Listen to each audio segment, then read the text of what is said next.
children are unique in the way that they experience the world, but children with autism are often especially so.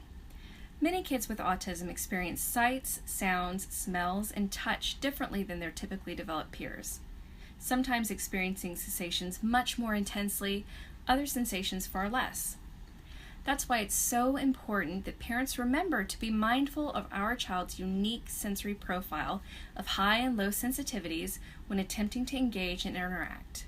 For instance, you may have a child who is highly sensitive to loud sounds and fast movements. It's not unusual for kids with autism to experience sounds more sharply and have trouble tracking visually. Grabbing him and swinging him while shouting "wee" would probably send this little guy running to the hills. Instead, try matching your affect, tone, and movements to synchronize with the more gentle nature of your child. A soothing touch, a softer, calmer tone of voice accompanied by a warm smile would be far more effective encouraging this child to engage with you.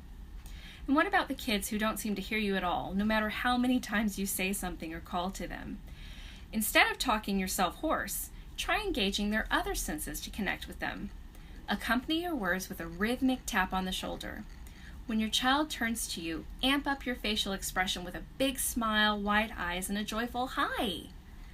By engaging their sense of touch through tapping and their vision by making your expression really animated, you may find your child is more able and more motivated to connect and engage with what you're saying.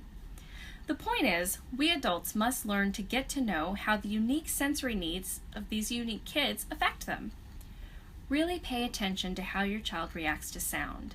Does he get excited when things are loud and chaotic, or does he put his hands over his ears and shrink to the background looking overwhelmed?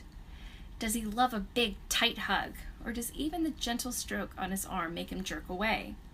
Does your child need a visually calm space, or is light reflecting off a disco ball all over the room his idea of heaven?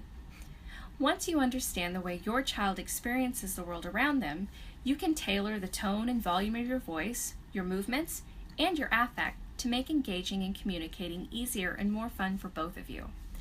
Kids with autism may march to the beat of their own drummer, but if you can learn to match your interaction style to their rhythm, you'll find a lot more success engaging and communicating with your child.